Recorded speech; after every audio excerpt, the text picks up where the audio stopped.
thin veil that is the ocean still obscures so many mysteries. Life forms as alien as the faraway stars, clues to our own past, half remembered almost amidst the web of history. Silent beneath the sunlit sea, the stones themselves may speak of the secrets of another age, of fallen temples and forgotten lives in a land they called Atlantis.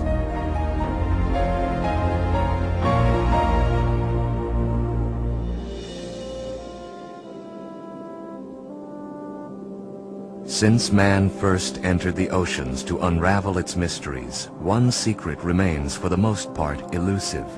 Scant clues as to the existence and location of lost Atlantis remain hidden within the depths, as if held in a timeless trust by the myriad creatures of the sea.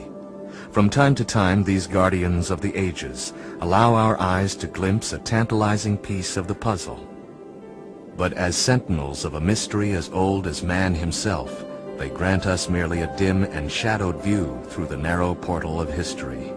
These faint and cryptic messages from our ancient past may be locked in the very stones of the seafloor.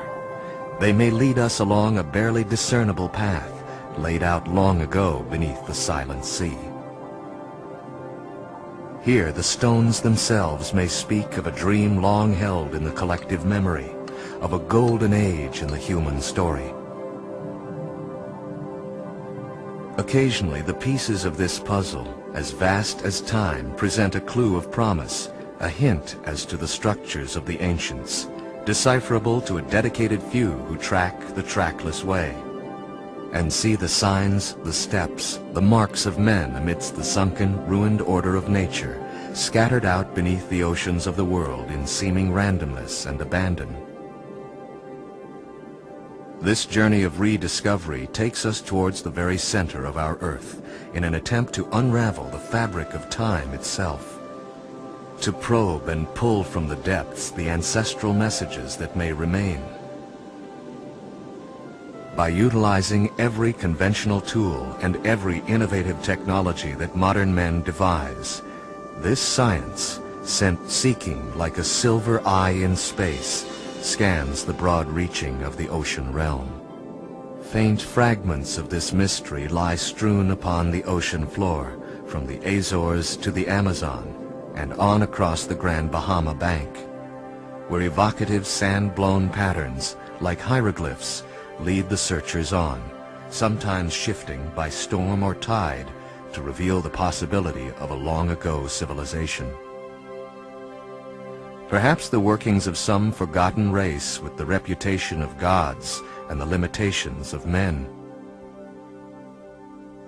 The challenge is the decoding of a message transmitted through myth and legend down through the ages, and so often obscured by the retelling of the tale, by the passage of time, or the force of the elements themselves.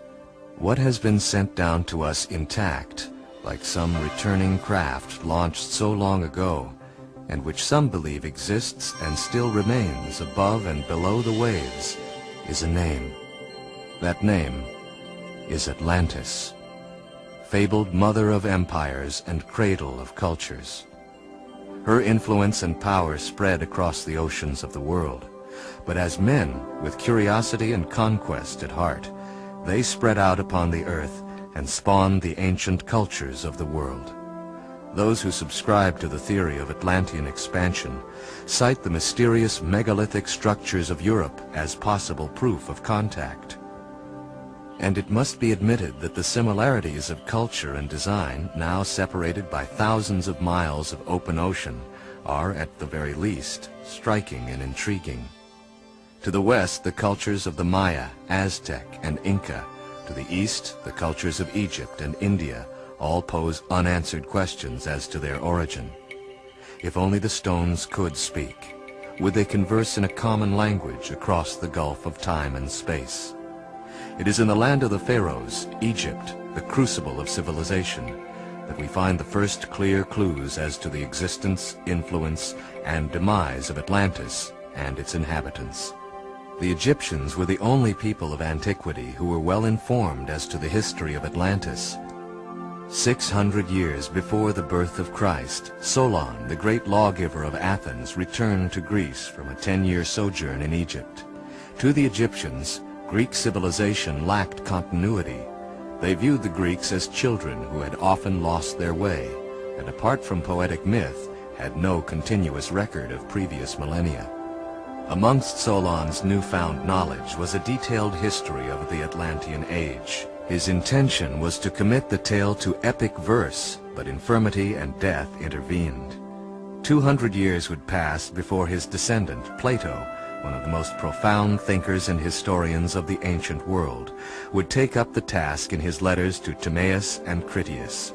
What Plato recounted to his students and followers was not a fanciful yarn of gods, demons, miracles, and mysteries, but a reasonable history of a rich, cultured, and educated people who dwelt in a land called Atlantis, situated beyond the Pillars of Hercules, in what we now call the Atlantic Ocean. Though much of Plato's account deals with an attack by a large Atlantean invasionary force on the city-state of Athens, he continues on, in his own words, to describe in minute and splendid detail the continent, culture, and civilization of Atlantis, as it was more than 9,000 years before. Now this island was larger than Libya and Asia together. Landward, the island presented a mountainous aspect, especially on that side of which looked seaward. Around the royal city stretched a level plain, likewise circled by mountains except on the coast.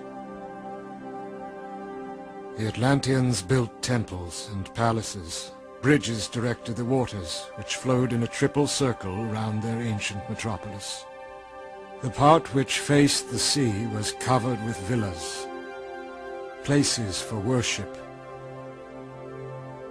There were outposts of commerce where merchants from all parts came to do their trading. In the middle of the city was the Temple of Poseidon, glittering with gold. At the entrance to the bridges were gates, surmounted by defending towers. These bridges were sufficiently high to permit the passage of large vessels. Each of the 2 zones of the city was filled with temples, shrines, groves, and gymnasiums. All around the city stood golden images of all the descendants of the Atlantean kings, together with many statues of royalty and private persons from foreign parts that were in subjection to the Atlantic island. This inner sanctum was fiercely protected by the soldiers of the Royal Guard. Atlantis itself was divided into zones of power, each overseen by a governor appointed by the royal family and responsible